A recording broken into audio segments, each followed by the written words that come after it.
Well, I'm all for folks requesting raises. Let me begin by saying that. Well, I don't mind if WNBA players ask for pay increases. The WNBA is having a lot of success right now. I don't give a damn about the last 24 or 25 years. It's beginning to pay off as an investment, I guess. They made a statement this week by wearing t-shirts that read, "You better pay us." However, Kelsey Plum, for LA, had to make fun of Caitlin Clark rather than simply leave it at that. Just now, Colin Cowherd completely destroyed Kelsey. Plum was not even close on national television. Colin Cowherd. I wonder if Caitlin Clark was supported by more people. I suppose the owners would respect it if there was a more united front supporting Caitlin Clark, rather than opposing Caitlin Clark. When the owners enter the negotiating room, I doubt they will be staring at the players and merely laughing. Plum took a cheap attack at the one person who is responsible for the WNBA's enormous development, even though Caitlin Clark is changing the rules of women's basketball and preserving the league's future. I really believe that it's not. Kelsey Plum's statement was simply not wise. I'm positive that she's joking. Like, I don't believe this is done with malice. Not only that, but I'm very sure this isn't done with malice. It's just an extremely awful joke, in my opinion. It's a joke that comes off the wrong way, but not particularly horrible. Cowherd, however, would not have it. You'll be astounded by what he said about privilege, jealousy, and the golden goose. Let's dissect everything. A protest was the first step. Players in the WNBA wore t-shirts calling for equitable treatment and higher compensation. Definitely a just reason. However, Kelsey Plum made the decision to take things a step further during this time of solidarity. 0 members of Team Clark were present. She emphasized Clark's absence from the meeting, stating, quote, "That was a very powerful moment. Well, as gamers at least, we were unaware that that would occur. Well, therefore, I believe it was kind of a real surprise, but the t-shirt, Just United Front, was decided this morning when we had a meeting. Not to be snide, but none of the Clark team members were particularly present. Boy, oh boy. Colin. Cowherd jumped on the microphone right away. "Why are you attacking the golden goose?" he replied. That's exactly what he said. The golden goose. However, why do you try to win the golden goose? Clark? Caitlin. Before she arrived, you two were in the air. You were forced to pay for a cup of water on one of those airlines. One airline is the one whose aircraft have the color of a highlighter. You're flying in private now. Don't discuss your problems with others. Okay. From a Motel 6 in a dubious area of town, you found yourself in the commercial district for roughly 4 seasons. Quit talking because Caitlin Clark is the one making money for everyone, whether they like it or not. Additionally, Cowherd claims that Plum and others are displaying a total lack of appreciation. The analogy used by Cowherd was harsh. According to him, Motel 6 used to house WNBA players. One player is the reason they're living it up at the 4 seasons right now. Not to mention that these players were traveling on low-cost flights that required them to pay for water just a few seasons ago. They're on private planes now. Okay, what does that signify? The league was founded by Caitlin Clark. Caitlin can now fight for more money, but you are unable to do so. You've been in the league for a long time, and the main reason for the revenue generating is Caitlin Clark, who has made it impossible for you to earn more. If you're not producing anything, you can't earn more money. Then, ma'am, you've been losing if you made any money this year. You have a debt to the NBA. You can simply lose and not reimburse the NBA in any way. To be honest, the NBA should receive the first 10 and 20 years of your profitability. You can't simply declare, "I've been squandering your money for 20 years, and one player is the reason I finally had a successful year. You know, she got hurt. Doesn't anyone watch it anymore? So, just how did this occur?" The herd of cows didn't merely speculate. He brought the receipts. A 500% rise in sales of products. A 40% increase in league attendance. There is currently a waiting list for season tickets for the Indiana Fever, a team that was once a total financial failure. Listen, half of the money goes to NBA players. Players in the WNBA earn 9%. At this point, attendance has increased by 40% and merchandise sales have increased by 500%. They will therefore receive a rise. No question exists. And it doesn't really matter to me that they haven't made much money or lost much over the last 25 years. I don't give a damn. They are currently on a heater and engaged in a negotiation. Caitlin Clark, however, came in 9th place in the Player All-Star poll, the 9th. The herd of cows was shocked. He claimed that the same players who benefited from her success placed 9th, despite being the league's top attraction, and the reason behind sold-out arenas and record-breaking product sales. In the player voting, Caitlin Clark came in 9th place. In fact, when it came to player voting, for the All-Star game she came in 2nd to one of her own teammates. There are no limits to the pettiness. However, it's intriguing. The WNBA players were blaming each other for years. People are sexist, they said. It's sexist in the media. No promotion is coming our way. We don't get enough credit. The Golden Goose is then awarded to them. Additionally, they dislike the way it seems.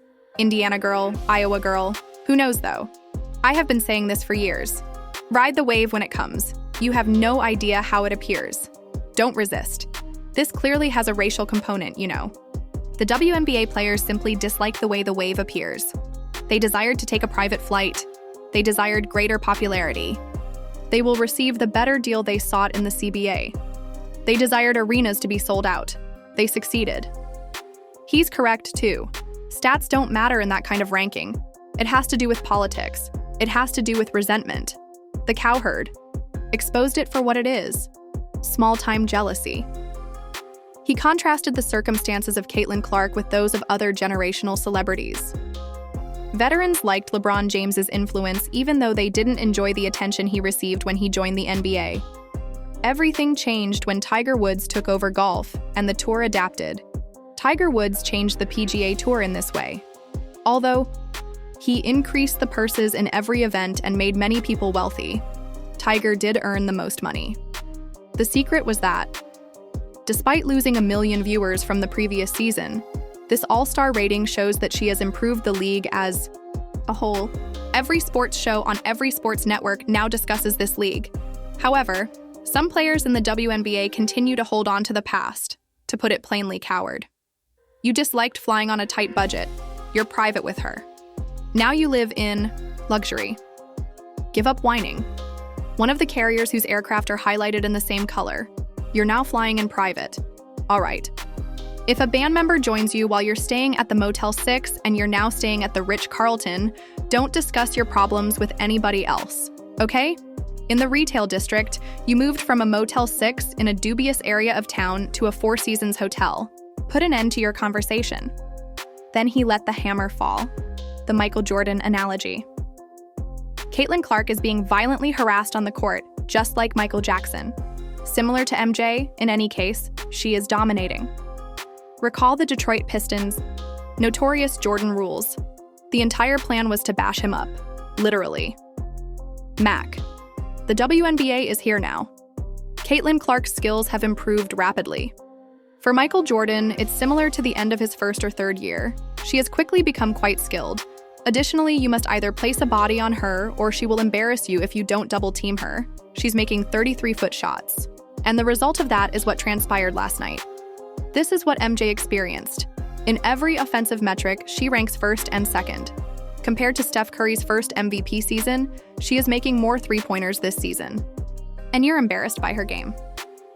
Now, however, Clark is experiencing the same thing. She is being severely fouled. In every game, she is targeted, hit, and shoved. She's overcoming it and emerging stronger, just like Michael Jackson. The Indiana Fever anticipated this, according to the cow herd.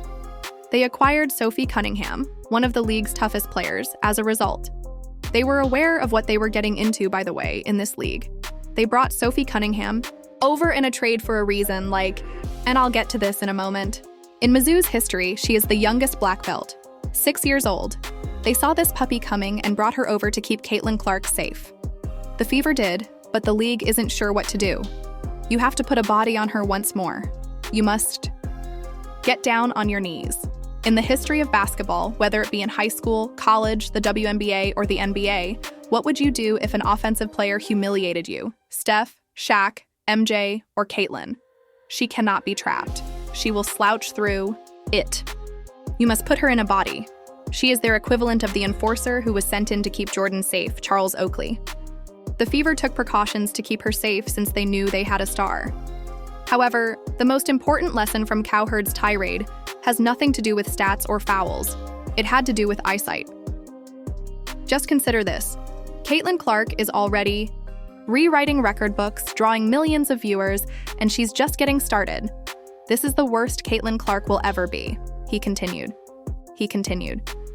It was the second highest rated WNBA All-Star game ever, even without Caitlin Clark. And it is a significant difference. There are two things that are obvious.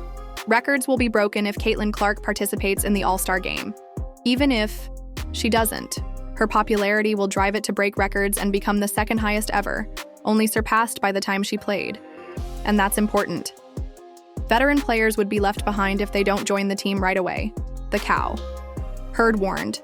Aaliyah Boston, Kelsey Mitchell, and Lexi Hull are among the players that are aware of what is taking place. Instead than fighting the tsunami, they're riding it. Without a doubt, this is a wave, the kind that permanently shifts leagues. According to Cowherd, one player, Caitlin Clark, is the reason the WNBA is finally turning the corner financially that it has been pursuing for decades. He went so far as to compare it to the UFC. Conor McGregor was responsible for bringing the UFC into the mainstream of American sports. Caitlin for the WNBA, Clark is doing the same thing. This is the point at which Cowherd made his most audacious forecast. The future of the WNBA depends on Caitlin Clark.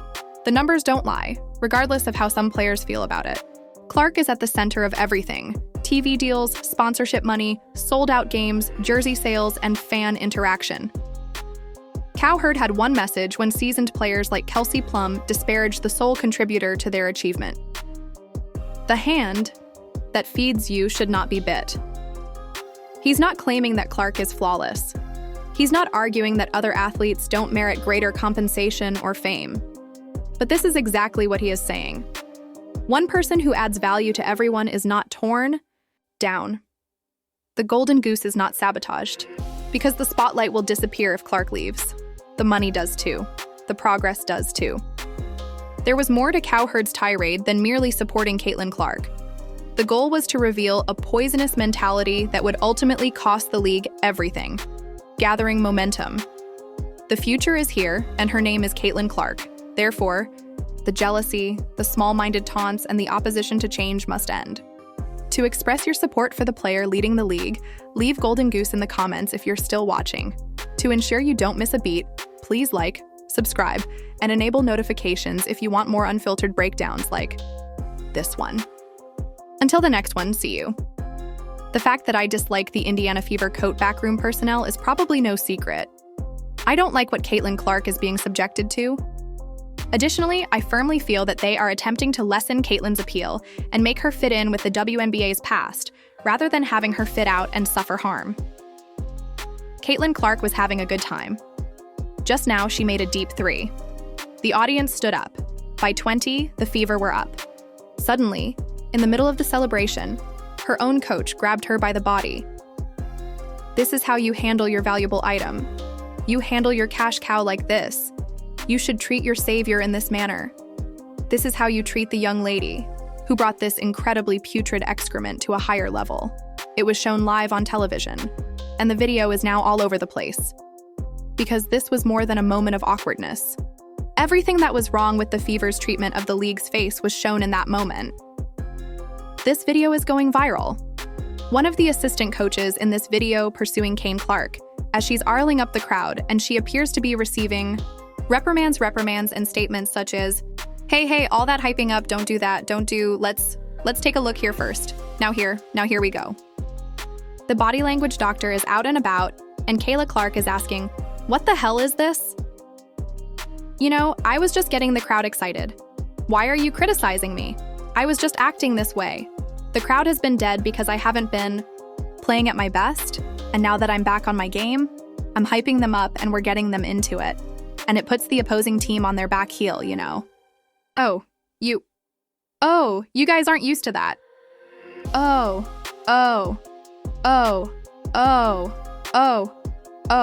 my bad. I would love to see that. Let's go back in time. Clark makes a huge shot, and the crowd goes crazy. She turns toward them, arms out, taking it all in. This is her moment, the kind she's been giving since Iowa. And what's coach doing? Caitlin, don't do that. Caitlin, what? You're going to get a technical for trying to get the crowd excited during a dead ball? Please. As she leans into the celebration, assistant coach Karima Christmas Kelly bursts in, grabs her arm, and physically pulls her back. We've all heard this before. Caitlin Clark has been knocked on her ass, cheap-shotted, and poked in the eye. They've also beaten the Connecticut Sun almost a month ago, and they beat the living daylights out of her. After that, Caitlin Clark hits JC Sheldon with a step-back three, and she says the whole crowd is going nuts and she comes. It's not like it's a close game. They're up 20 points and she doesn't see the floor again. Caitlin Clark is there to try to get the crowd excited, which is exactly what you want. You want to see this version of Caitlin. I don't know if there's anything too malicious in that. We don't know what was said, but it seems like you can't just grab a player. There's no warning, no words, just a jarring visible yank, like Clark broke some invisible rule. Watch what happens here. The coach just grabs her, out of nowhere. I would love to see Caitlin Clark receive a technical for energizing the crowd during a dead ball, failing to slap the stanchion during a dead ball, failing to communicate with referees during a dead ball, and failing to appear with the opposing team during a dead ball, but her face speaks for itself. What just happened? Fans erupted when the video went viral on social media, and the outcry was immediate and loud. Hey, Caitlin, this might be a case of you getting a technical, is the coach saying to the home crowd during a dead ball. We've always known that the WNBA doesn't know how to treat their stars properly. And I'm not talking about the WNBA and the egregious way they treat the Great White, so even me saying that aloud is strange. This is unacceptable. Would this ever happen to a male player? Why is the Fever trying so hard to control her? Well, Casey, why are you acting so surprised? The disrespect, the outright defiance, and the fact that this dump doesn't know how to create stars are all coming from Caitlin Clark's own team, the Indiana Felines president. To be honest, they have good reason to be concerned because this wasn't an isolated incident. Rather, it was part of a pattern that had been developing all season. Clark is benched while warming up. Teammates who act like passing as a favor ice her out, and she takes hard fouls without a whistle. We've had 3 instances in one game involving Caitlin Clark, the coaching staff, and pretty much another player, including the Natasha Howard incident where Kane Clark bent down to tie her shoe up because she knew Natasha Howard wouldn't even pass her the damn ball. Now she's being physically prevented from celebrating her own success, which is happening with the Indiana Fever. However, I mentioned yesterday that there is definitely something going on within the locker room, the front office. Something is off, man. That's control, not discipline. Let's look at the big picture. Caitlin Clark is not just a rookie. She is the most influential player the league has ever seen. The Indiana Fever were worth $90 million before she came, but now they are worth $340 million. She has outperformed everyone in her time in the WNBA, packing every arena in every town she visits, forcing teams to move to larger venues in an attempt to capitalize on the Caitlin Clark train. She is from Iowa, and after being drafted by the Fever, she has done incredible things for this city and this team. Of course, at the start of the season last year, no one wanted to believe. Well, they still do not. There are many people who still believe that there are many other people who are the one, okay? And it annoys everyone every time we say it. And then obviously it turns into a whole thing because we're a bunch of doofuses and things like that. But this is despite merchandise sales increasing by 234% in every arena. She plays in being sold out, her own team is treating her like a liability. Not a star, not a leader, not the reason they're even relevant. And you'd think a team like the Fever would be erecting statues of her. This is the one, the multi-generational player, and we're extremely fortunate that she's in Indianapolis. I find it hard to understand why you would butcher your cash cow, and I find it hard to understand why the Indiana Felines believe they are the draw. Fans are beginning to notice something that has been difficult to say aloud. This is not a franchise that people are emotionally attached to. Prior to Caitlin Clark, this turd was lucky to draw 2,000 people per game. Not only did Fever stumble into generational talent, but they're actively wasting it.